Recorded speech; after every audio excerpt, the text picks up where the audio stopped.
असत कर्म, कर्म अकर्म विकर्म की थ्योरी बाप आकर बतलाते, लेकिन बतलाते तो है, लेकिन वो ज्ञान कर्मों का किसकी बुद्धि में टिकता है और किसकी बुद्धि में नहीं टिकता। कहते हैं सोने के पात्र में शेरनी का दूध टिकता है, नहीं तो मिट्टी के पात्र को फोड़ करके निकल जाता है। कोई दूसरा भी पात्र हो, काठ हो, लकड़ी का पात्र हो, चांदी भी हो, तांबा भी हो, तो भी थोड़ा टाइम ज्यादा लगेगा, लेकिन वो फोड़ के निकल जाएगा। सिर्फ सोना है, वो भी सच्चा सोना होगा तो शेरनी का दूध टिकेगा। ऐसे ये बुद्ध रूपी पात्र है,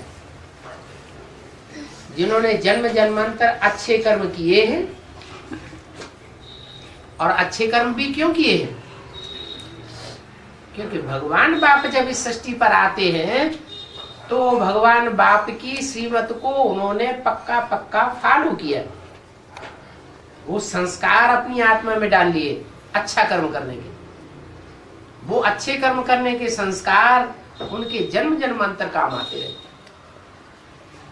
सत्य त्रेता में तो अच्छे बुरे की बात ही नहीं, वहां तो आत्मिक स्थिति रहती है, इसलिए कर्माकर्म हो जाते हैं। लेकिन द्वापर युग से भी जब देवभान बढ़ता है, आत्मिक स्थिति क्षीण हो जाती है, उस समय भी वो श्रेष्ठ आत्माएं अच्छे का साथ देती है, बुरे का साथ नहीं देती, तो बुद्धि शुद्ध की शुद्ध बनी रहती है। तो देखो बुद्धि का वरदान कितना बड़ा वरदान है। हर आत्मा जब से जन्म लेती है, बड़े से वरदान अपने साथ कौन सा वरदान लेकर के आती है? बड़े से बड़ी दात कौन से मनुष्य आत्मा लेकर के आती है? जन्म से ही बुद्धि की दात है। हर आत्मा को बुद्धि की दात जन्म से ही मिलती है। कोई को अच्छी बुद्धि मिलती है और कोई को खराब बुद्धि मिलती है। और संगम युग में तो इस बुद्धि का बहुत ही महत्व है। जितना सोने की बुद्धि रूपी पात्र होगा, उतना जन्म जन्मांतर की प्राप्ति ज्यादा होगी, और जितना ये पात्र मिट्टी का होगा, कम वैल्यूबल होगा, उतना प्राप्ति भगवान से ज्यादा कम होगी। वर्षा तो मिलता है भगवान बाप से ही, लेकिन वर्षा जो है अपने पूर्व जन्मों के कर्मों के आधार पर मिलता है, और पूर्व जन्मों के आधार पर बुद्धि बनती है। बुद्धि माने ही आत्मा। क्या कोई कहे कि आत्मा क्या बनती है? नहीं, आत्मा तो बनी बनाई है, बनती नहीं है, लेकिन आत्मा में अच्छे बुरे कर्मों के संस्कार भरे रहते। एक प्रकार का बीज है, वो बीज जैसी जैसी धरणी मिलती जाती है, वैसे वैसे अपना फल देता जाता है। हम सब आत्माएं बीज हैं। क्या एक बोरा जैसे बीज होता है गेहूं का, खेत में डाल दिया जाए तो सब पौधे एक जैसे पैदा होंगे या अंतर होगा? अंतर होगा। कोई पौधा लंबा होगा, कोई पौधा छोटा होगा, कोई के बड़े पत्ते, कोई के छोटे पत्ते, कोई में 10 दाने, कोई में 20 दाने, कोई की छोटी जड़, कोई की बड़ी जड़, अंतर जरूर होगा। ऐसा एक बोरा गेहूं का 2 दाने भी नहीं होंगे जिनका पूरा पौधा दूसरे पौधे से मिलता जुलता हो। ऐसे ही ये हर आत्मा एक प्रकार का बीज है, और ये अविनाशी बीज है। ये बीज इसे षष्टि रूपी रंगमंच पर जब आता है, तो जैसा जैसा उसमें जन्म जन्मांतर का पार्ट भरा हुआ है, वैसा ही पार्ट बजाता रहता है। कोई कहे इसका जिम्मेवार कौन? क्या करें, हमको भगवान ने ऐसी बुद्धि दी, तो क्या बुद्धि देने वाला भगवान है? भगवान एक एक को अलग अलग प्रकार की बुद्धि देता है। भगवान पक्षपात करता है क्या? भगवान तो पक्षपात नहीं करता।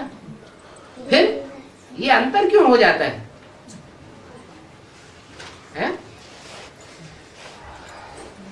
अपने अपने कर्मों के अनुसार ये अंतर हो जाता है।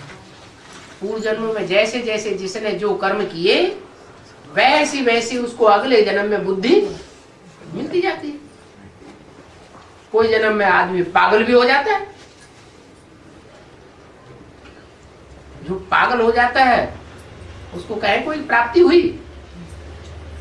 पागल की क्या प्राप्ति? पागल तो ज्यादा पागलपन सवार हो जाए तो विष्ठा भी खाने लग पड़ता है।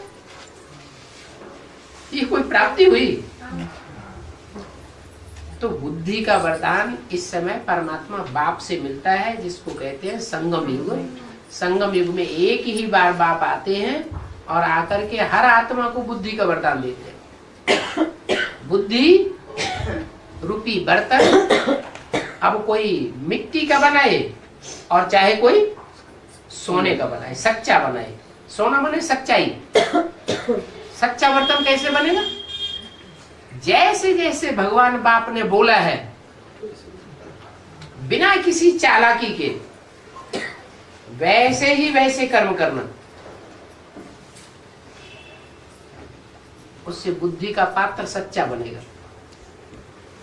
भगवान ने कहा एक और कुछ न कुछ उसमें मन मत मिक्स करके, मनुष्यों की मत मिक्स करके किया दूसरा। जैसा बोला वैसा नहीं किया, कुछ न कुछ मन मत मिक्स की,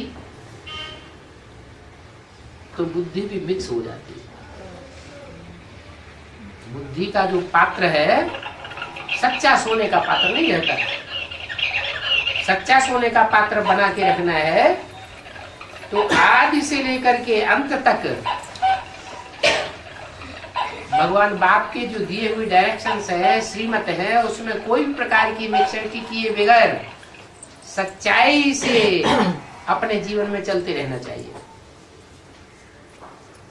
परंतु माया है?